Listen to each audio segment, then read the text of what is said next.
यं ब्रह्मा वरुणेन्द्र रुद्रमरुत स्तुन्वन्ति दिव्यैस्तवैर्वेदैः साङ्गपदक्रमोपनिषदैर्गायन्ति यं सामगाः ध्यानावस्थिततद्गतेन मनसा पश्यन्ति यं योगिनो यस्यान्तं न विदुः सुरासुरगणा देवाय तस्मै नमः।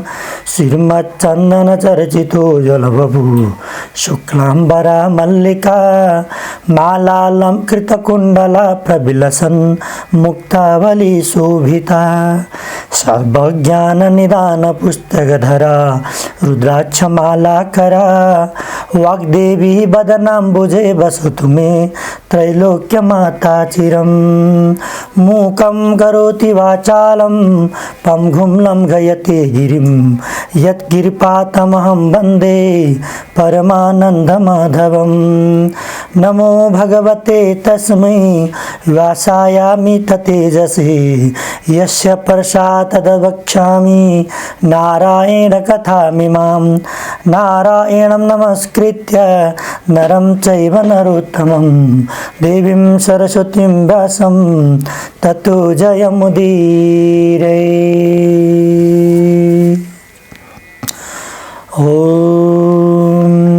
अथ पञ्चमोऽध्यायः।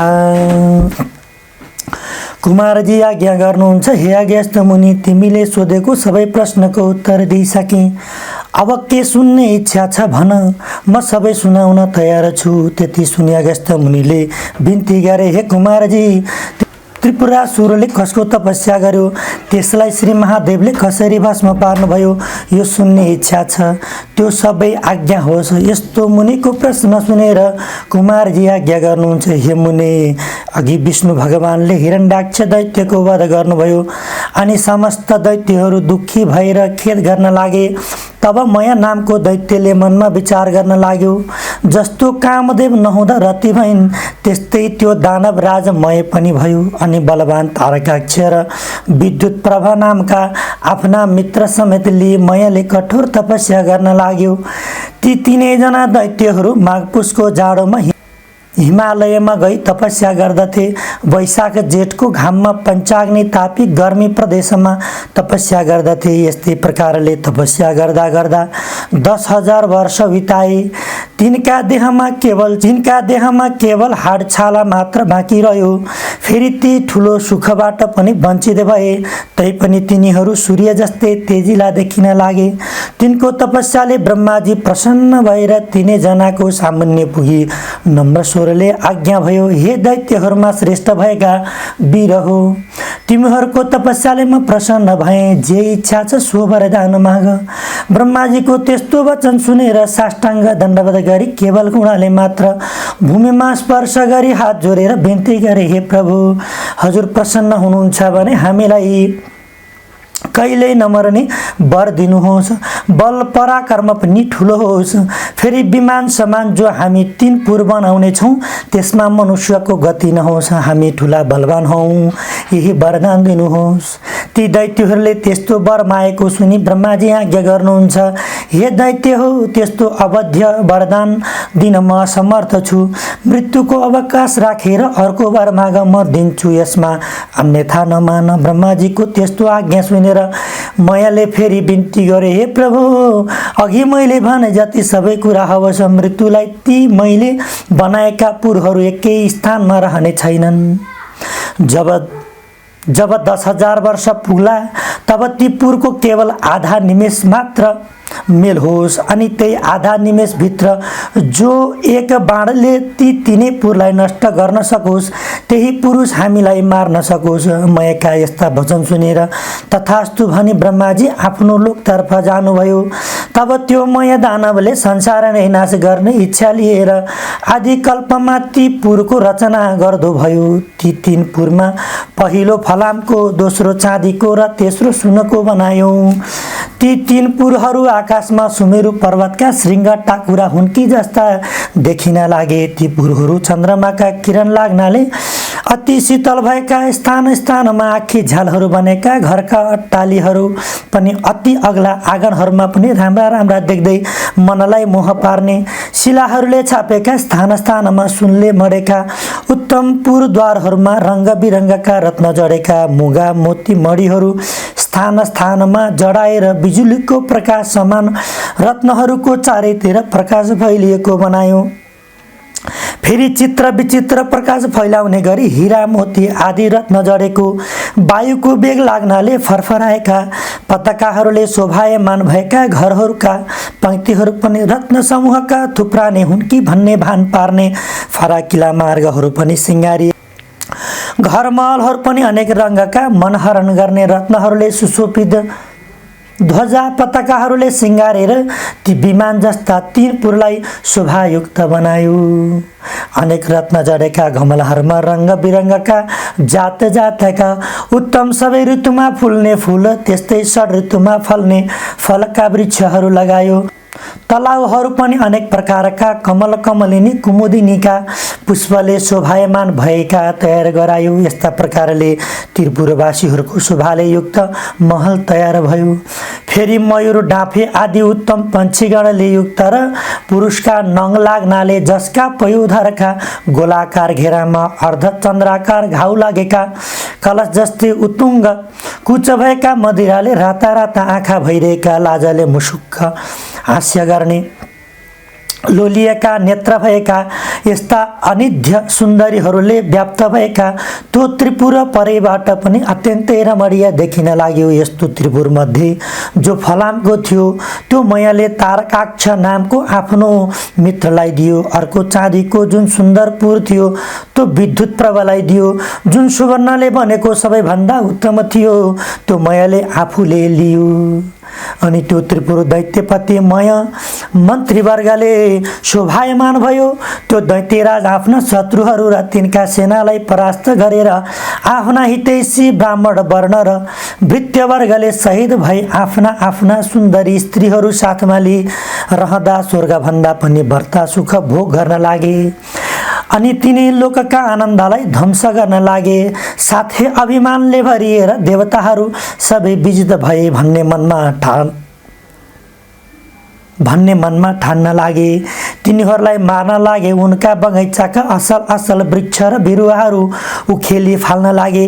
केही आफ्ना बगैँचामा सार्न लगाए। यसरी देवताहरूलाई दुःख दिएको निकै समय व्यतीत भयो। तब तिनीहरूदेखि सबै देवताहरू क्रोधित भई ब्रह्माका सामु गई त्रिपुर निवासी दैत्यहरूको सारा अन्याय उपद्रव विस्तार गर्दा भई। अनि ब्रह्माजीले समस्त देवतालाई शान्त गराई आज्ञा भयो, हे देवगण हो, त्रिपुरासुर दैत्यहरू बडो बलवान छन्।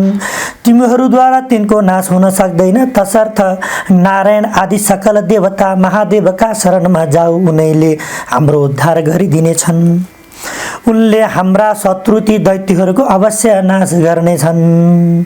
ब्रह्माजीको यस्तो हित वचन सुनेर स्वीकार गरी ब्रह्मा विष्णु इन्द्र यम चन्द्र कुबेर वायु समेत गरी देवता ब्रह्मालाई अघि लगाई कैलाश पर्वतमा पुगे। त्यहाँ महादेवको दर्शन पाई हात जोडेर स्तुति गर्न लागे। हे पिनाकधारी, हे चन्द्रमौले,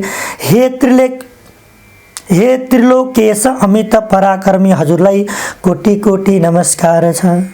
हे चन्द्रशेखर, हे त्रिलोक देव, हे चन्द्रमौली, जटा जुटधारी नीलकण्ठ, हजुरलाई कोटि कोटि नमस्कार। संसारलाई शरण लिने, नन्दीलाई वर दिने, देवताका पनि देवता यस्ता, हजुरलाई कोटि कोटि नमस्कार।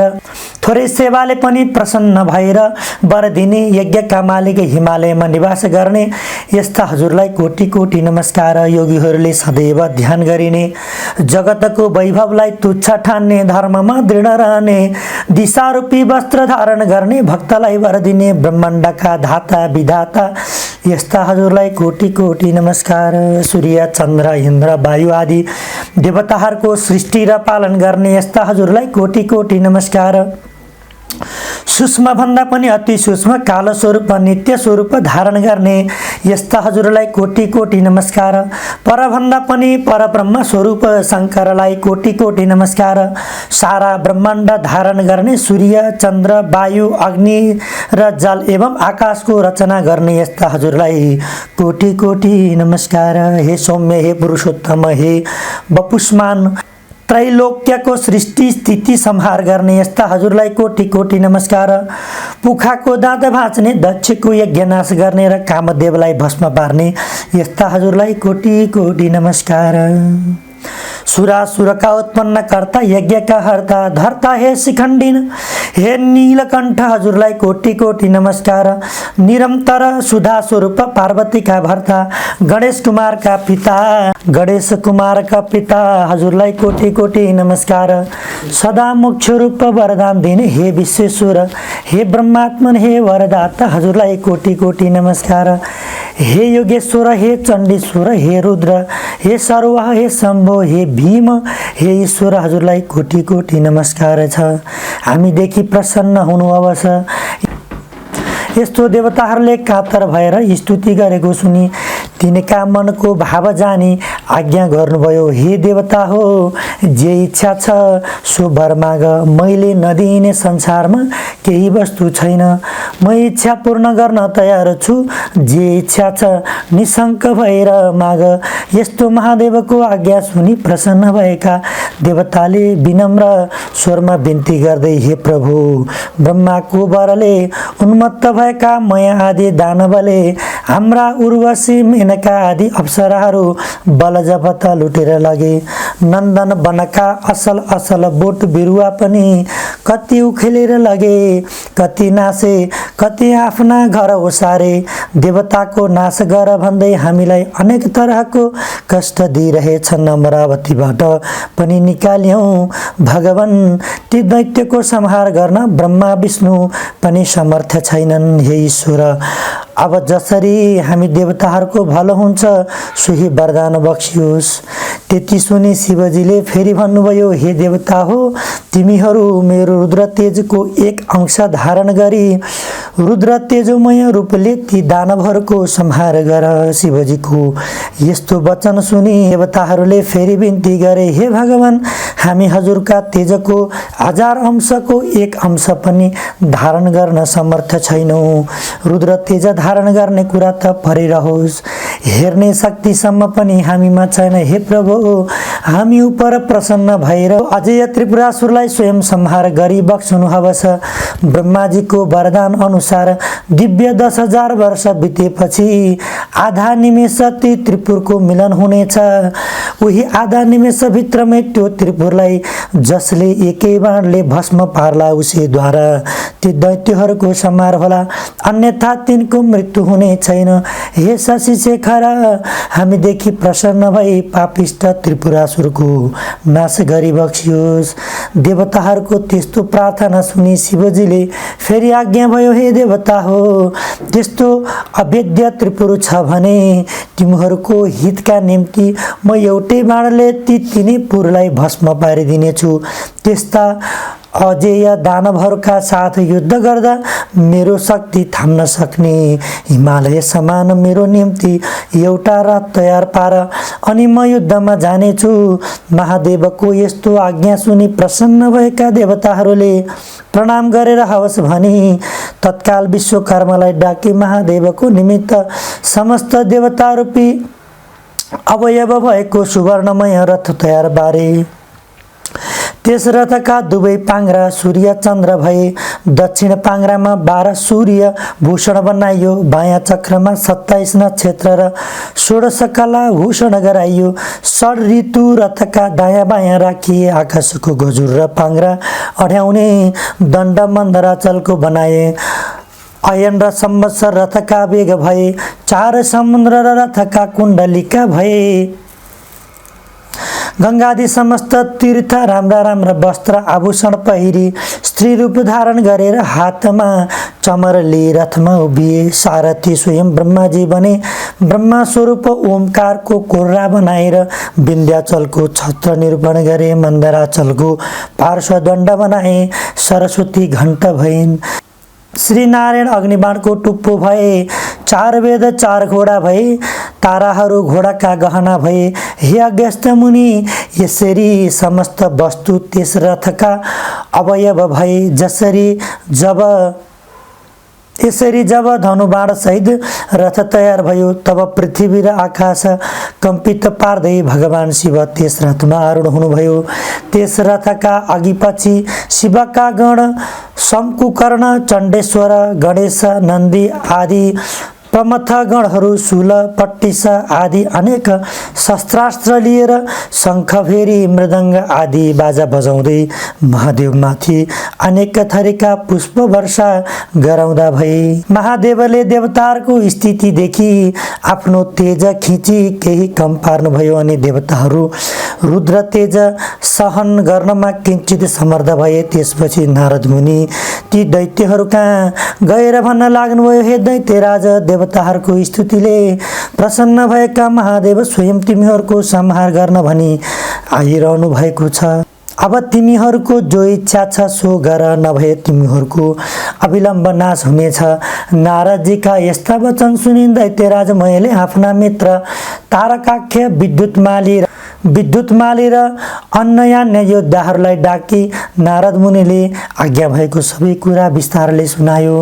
अनि दानवमा उत्तम बलवान भएको तारकाख्यले भन्यो, हे राजन, किन चिन्ता गर्नुहुन्छ? देवताहरू यथार्थ रूपमा बद्ध छन्। यो त्रिपुर भेदन गर्ने कसको पराक्रम वा शक्ति छ? यदि समस्त देवता, यक्ष, गन्धर्व, किन्नर आए पनि यो त्रिपुर अभेद्य नै रहनेछ। फेरि शत्रुलाई जित्न साम, दाम, दण्ड, भेद आदि अनेक किसिमका नीति छन्। अतः जित्ने इच्छा भएका बलवान शत्रुलाई आफ्नो पराक्रमद्वारा दण्ड दिनु नै उचित छ। वीर तारकाख्यको यस्ता कुरा सुनि विद्युतमाली भन्न लाग्यो, हे राजन, श्रीहीन र बलहीन देवता कुनै प्रकारले पनि हामीसित युद्धमा अगाडि आउन सक्दैनन्। यदि कोही मूर्खता गरेर हामीसित युद्ध गर्न अघि सर्छ भने त्यो अवश्य क्षयमा प्राप्त हुनेछ, यसमा शङ्का छैन। हे राजन, यसमा चिन्तित हुनुपर्ने केही कुरा छैन।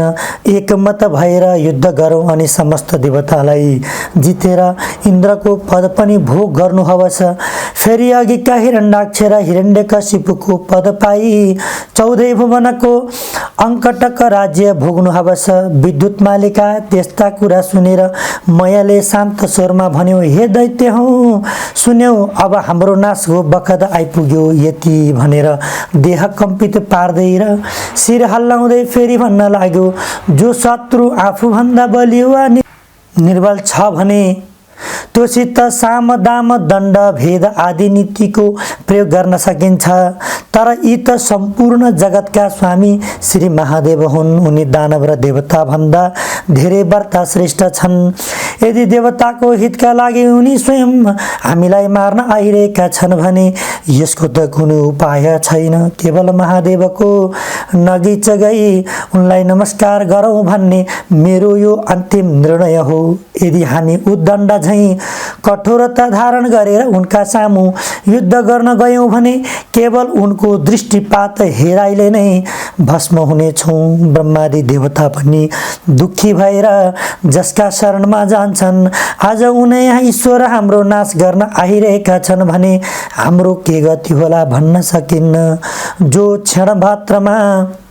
जो क्षण मात्रमा सम्पूर्ण सृष्टि पालन र नाश गर्न सक्दछन्, फेरि जो जगतका कारण र मुक्तिदाता पनि हुन्, ती श्री महादेवसित युद्ध गरेर हामी कसरी जित्ने आशा गर्न सक्दछौँ? हे वीर हो, हाम्रो विधिहीन तपले के हुन सक्दछ?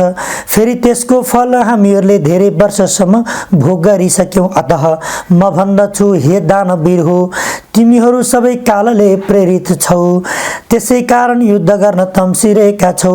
मयको त्यस्तो कुरा सुनि नारद मुनि उन्मत्त दैत्यहरूको मृत्यु रूप यो कुरा भन्न लागे, हे दानवराज, अब तिमीहरूको तपस्या सकियो।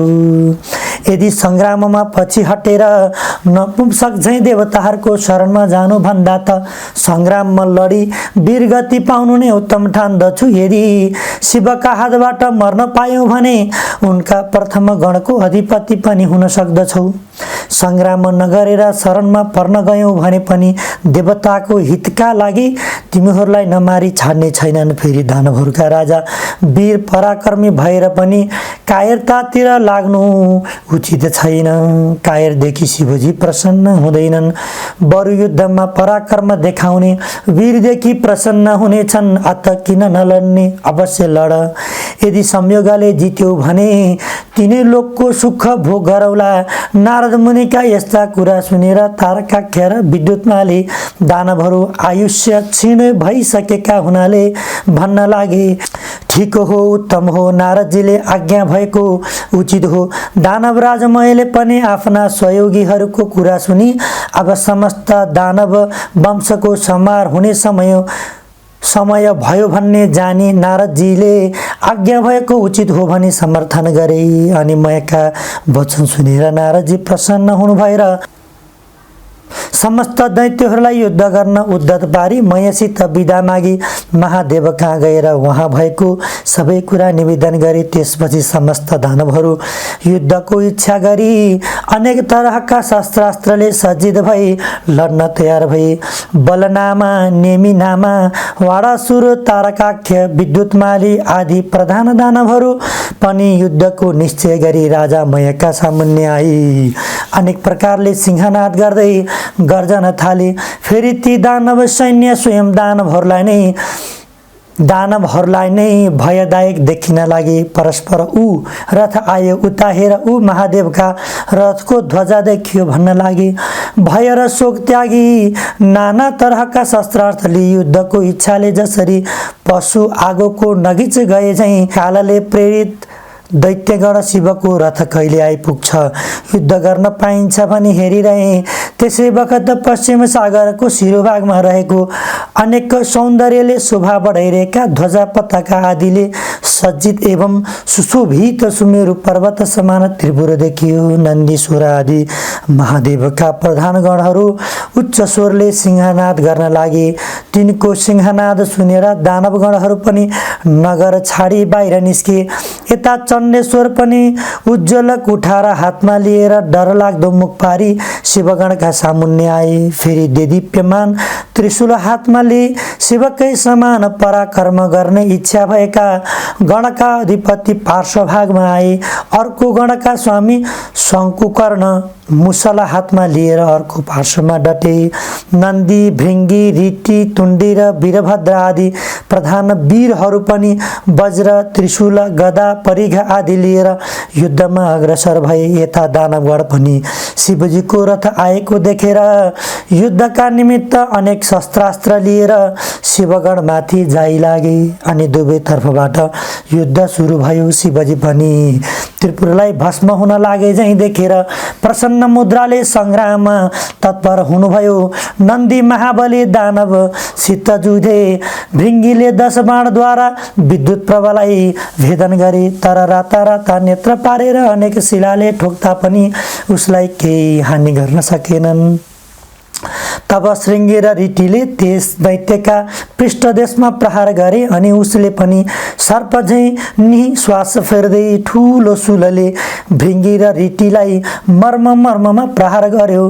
त्यसको पीडा खप्न नसकी भृङ्गी र ऋटी सङ्ग्रामबाट भागे। त्यस दानवराजले जब तिनीहरूलाई त्यसरी भगाएथ्यो तब गणनायक गणेशलाई पनि 1000 सरको प्रहारले घायल तुल्यायो। फेरि 63 र 10 बाण थपेर गणेशको सर्वाङ्गमा घाउ गरायो। बैरीको त्यस्तो अदम्य साहस देखेर गणेशजी पनि रिसाई सुड लामो पारेर त्यस दानवको घाँटीमा बेसरी निमोठी मत्ता हात्तीले तलाउमा फुलेको कमलको पुष्पलाई सहजै उखेलेर फाले झैँ गरी विद्युत प्रभा दानवको शिर उखेलेर फालिदिए। अनि गिँडबाट छुट्टिएको उसको शिर, सरोवरबाट छुट्टिए हात्तीका दाँतमा अड्केको कमलको पुष्प झैँ शोभित भयो। त्यो देखेर भृङ्गी र ऋतिले अनेक स्तुति गान गरे अनि नेमी नामा र बलनामा दुवै दानव रिसाई गणनायक गणेशका सर्वाङ्गमा बाण हानेर घाउ लगाउन थाले। ती दानवलाई शङ्कुकर्णले बीचमै रोकेर तिनका रथ, सारथी, ध्वजा र घोडा सबै काटी मारी विरथी गराए। ती दुवै दानव पनि तत्काल अर्को रथमा चढेर आई चण्डेश्वर र गणनायकका सबै अङ्गमा अनेक बाण प्रहार गरी घाउ पारिदिए। गणनायक र चण्डेश्वरले पनि दानवका प्रहार खपेर रिसले राता राता आँखा पारी हातमा मुसल्ली बेगले हाने।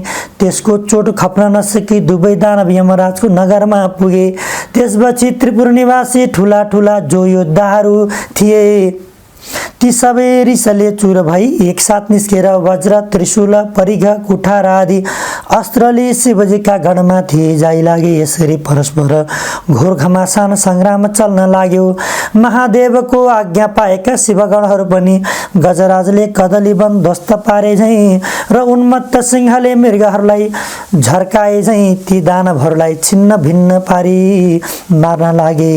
ती दैत्यहरूमा कसैका शिर छैनन्, कसैका गिँड छैनन्। त्यस युद्धमा रगतको नदी बगे झैँ भयो। वायुको बेगले छिन्न भिन्न भएका मेघ झैँ र वज्रको चोटले धुलो भएका पर्वतका शिखर जस्तै लड्दै पश्चिम समुद्रमा गिर्दै गए। जब नेमी नामा र बलनामा वीरलाई शङ्कुकर्णले मारे भन्ने सुनेपछि तारकाख्य नामको दानव रिसाएर गणनायक माथि झम्टियो र अनेक बाण प्रहार गरेर घायल पारिदियो। तब शङ्कुकर्णले पनि त्यसका प्रहार खपेर त्यसको शिरमा मुसल बजारी उच्च स्वरले सिंहनाद गरे अनि त्यो दानव केही बलहीन भएर गिर्ला जस्तै देखियो। अनि निर्धक्कसित त्यसका छातीमा भाला प्रहार गरे। त्यस चोटले दानव भूमिमा लड्यो र तुरुन्त उठेर चक्रले गणनायक माथि प्रहार गर्यो। अनि शङ्कुकर्णले रिसाई साह्रै पीडा पर्ने गरी मुड्कीले हिर्काए। त्यो चोटले दानव फन्न घुमेर ढली मूर्छा पर्यो र दिव्य आयुधहरू त्याग्दो भयो अनि त्यो चोट खप्न नसकेर मृत्युमा प्राप्त भयो। त्यसरी उसलाई गिरेको देखेर उठाई राजा मयको भवनमा लगेर सारा स्थिति सुनाउँदै अन्य किसिमले विलाप गर्न लागे। त्यसरी रोई विलाप गर्न लागेका दानवहरूलाई मैले राम्ररी बुझाइ भने, हे दानव हो, मेरो घरमा अमृतको कुण्ड छ, त्यसैमा चोभी मरेका जति सबै दानवहरूलाई बचाऊ। त्यति सुनेपछि जो आज्ञा भने प्रसन्न मनले मरेको तारकासुरलाई अमृतमा चोभेर बचाए। मरिसकेका वीरलाई पनि जीवन प्रदान गरे भन्ने खुसीले राजा महेलाई सबैले बारम्बार प्रणाम गरे। त्यसै गरी मरेका अरू दानवहरूलाई पनि जीवित पारे। अनि त्यो तारकाख्य पहिले भन्दा पनि दोब्बर साहस र शक्ति साथ सङ्ग्राममा आयो। ब्रह्माजीले त्यसलाई देख्न साथ आफ्नो दाहिने हातको औँलाले सङ्केत गरेर श्री महादेवलाई विनयपूर्वक भन्नुभयो, हे ईश्वर, त्यो दानव अघि नै मरिसकेको थियो तर अहिले फेरि बाँचेर लडाइँमा आयो। मयका घरमा अमृतको कुण्ड छ, त्यसले मरेका समस्त दानवलाई बचाउने छ। अतः हे शिव, त्यसका घरमा अमृत रहेसम्म मरेका दानवलाई बराबर बचाइरहनेछ। यसकारण एक बाण प्रहार गरेर त्यो अमृत सोसिलिनु पर्दछ। ब्रह्माजीको वचन मानेर शिवले एक बाण प्रहार गरी सारा अमृत सोसिलिनु भयो। ब्रह्माजीले फेरि विनयपूर्वक बिन्ती गरे, हे प्रभु, अब त्यो बाण प्रहार गर्नुहोस्। मैले त्रिपुरसितको युद्ध अगाउजी देखेँ। लड्दा लड्दा आज 1000 वर्ष बितिसक्यो तर त्यसको नाश हुन सकेन। अब त्यो बाण शीघ्र छाड्नुहोस् अनि वैरीको नाश होला। ठिक उसै बेला ती पुरहरू आधा निमेषसम्म जोरी फेरि छुट्टिनेछन्।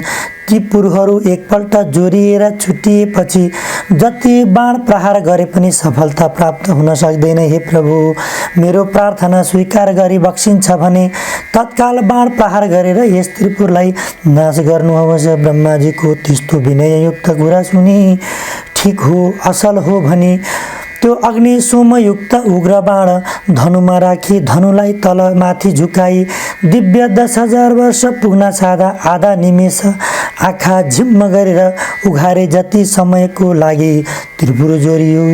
तब महादेवले आफ्नो युग बलले निश्चल पारिदिनुभयो अनि जसको टुप्पामा अग्नि सोम स्थित थिए त्यो नारायण रूपी बाण शिवले प्रहार गर्नुभयो।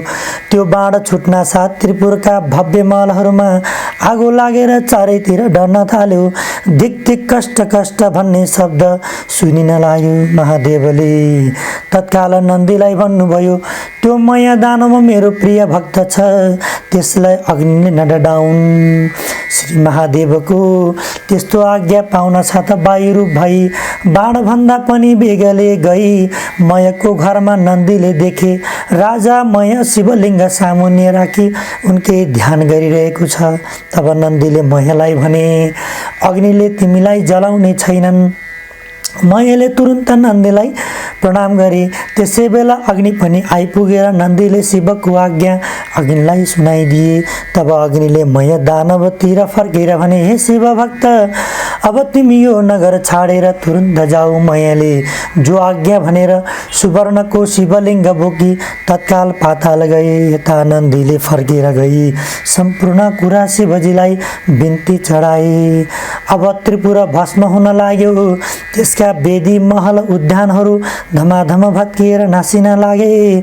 अनेक दानव र तिनका परिवारहरू कराएको मात्र सुनिन लाग्यो। वस्त्र खुस्किएका अनेक सुन्दरी स्त्रीहरू घरबाट बाहिर निस्किरोए। कराएको चर्को स्वर सुनिन लाग्यो। अग्ला अग्ला महल र विमानहरूमा रहेका कठोर र उच्च स्तन भएका मदले विह्वल नेत्र भएका आफ्ना पतिका अत्यन्त प्रिय नारीहरू अग्नि बाणले डराई घर घरमै यताउता दगुर्न र कराउन थाले। जस्तै पर्वतमा भूमिकम्प हुँदा त्यहाँका किन्नरहरू भयले व्याकुल हुन्छन्, त्यस्तै आफ्ना पतिलाई भयले आकुल भई अङ्कमाल गर्न थाले। कोही डराई भाग्न लागे। कतिपय दानवगण आफ्ना आफ्ना स्त्रीहरूलाई बोकेर नगर छाडी बेगले भाग्न लागे। शिवको भक्तिले हिन र वस्त्राभूषणले पनि हिन पर्वताकार देख्दैमा डर लाग्दा काला दानवहरू डढेर सागरमा खस्न लागे। जति नै दानवहरू समुद्रमा खसेथे ती सबैलाई जलका अनेक जन्तुले खान थाले। कति दानवहरू त आफ्ना पति वा पत्नीको अवस्था देखेर खप्न नसकी आगोमा डढेर मरे। मृत्युका अन्त्यमा खेदित भएका तर तुरन्त कामले पीडित भई प्रियका साथ जाऊ भन्ने इच्छा भएका ती दैत्यहरू भार्यासहित अग्निमा डढेर मरे। कोही समुद्रमा हामफाली जल जन्तुको भोजन भए, कोही आधा डढेर कोही भाग्दा लडेर स्वाहा भए। यस प्रकार त्यो अमोघ अग्नि सुमयुक्त बाणले त्रिपुरा भस्म पारी शेष नगर समुद्रमा डुबाई फेरि भगवान शिवजीको हातमा आइपुग्यो। त्यस्ता प्रकारले अवेद्य त्रिपुरा भस्म भएपछि देवताहरू आफ्ना आफ्ना अधिकार पाई शिवजीलाई प्रणाम गरेर स्तुति गर्न लागे। हे रुद्र, आज हजुरद्वारा जुन रौद्र कर्म हुन गयो त्यो अन्य कसैबाट पनि न कहिले भएको थियो न फेरि हुनेछ। हे शङ्कर, यो कामले हामी समस्त देवताहरूको कष्ट निवारण गरिदिनु भयो, अत हजुरलाई कोटी कोटी नमस्कार छ। यस्तो देवगणले स्तुति गरेको सुनि महादेव प्रसन्न भएर आज्ञा भयो, हे देवता हो, आफ्ना प्रिय भक्तजनलाई सदैव पुत्र जस्तै स्नेहपूर्वक पालन गर्नुपर्दछ। आज त्रिपुरवासी दानवहरूको संहार हुन गएकोले तिमीहरूको इच्छा पूर्ण भयो। अब तिमीहरू खुसी साथ आफ्ना आफ्ना आश्रममा जाओ। श्री महादेवले यस्तो आज्ञा भएको सुनि महादेवलाई दण्डवत प्रणाम गरी आफ्ना आफ्ना लोकमा जाँदा भए। देवताहरू गएपछि नन्दी, भृङ्गी, भूत, प्रेत, पिशाच, डाकिनी, साकिनी सहित भएर शिवजी कैलाशपुरी पाल्नुभयो। या अगस्त्य मुनि, यो सहसा कसैले वर्णन गर्न नसक्ने त्रिपुरदाह मैले सुनाएँ। जो शिवभक्त खुसी साथ यो कथा सुन्ला वा सुनाउला त्यो समस्त पापबाट मुक्त भएर मरेपछि शिवको पार्षद भएर सधैँ कैलाशमै बस्न पाउनेछ। जय जय श्री स्कन्द पुराणे केदारखण्डे माघमाहात्म्ये कुमारागस्त्यसंवादे श्रीस्वस्थाने परमेश्वर्या वर्तकथायां त्रिपुरदाहवननाम पञ्चमोऽध्याय। ॐ उपनयतु मङ्गलं वः सकलजगन्मङ्गलालयः श्रीमान् दिनकरकिरणनिबोधित नवनलिनदलनिवेक्षणः कृष्णः। काले वर्षतु पर्जन्य पृथिवी सस्यशालिनी देशोऽयं क्षोभरहितो ब्रह्मणा सन्तु निर्भया अपुत्रा पुत्रिणः सन्तु पुत्रिणः सन्तु पौत्रिणः निर्धनाः सधनाः सन्तु जीवन्तु शरदां शतं। तद्रेव गंगा यमुना च तत्र गोदावरी सिन्धु सरस्वती च तीर्थानि सर्वाणि वसन्ति तत्र यत्राच्युतोदार कथा प्रसंग। या कुन्देन्दुतुषारहारधवला या शुभ्रवस्त्रावृता या वीणाम्बरदण्डमण्डितकरा या श्वेतपद्मासना या ब्रह्माच्युतशङ्करा प्रभृतिभिर्देवैः सदा वन्दिता सा मां पातु सरस्वती भगवती निशेषजाड्यापहा। कायेन वाचा मनसेन्द्रियर्वा बुद्ध्यात्मना वा प्रकृतिस्वभावात् करोमि यद्यद् सकलं परस्मै नारायणायेति समर्पयेतद् नारायणायेति समर्पयेतद्।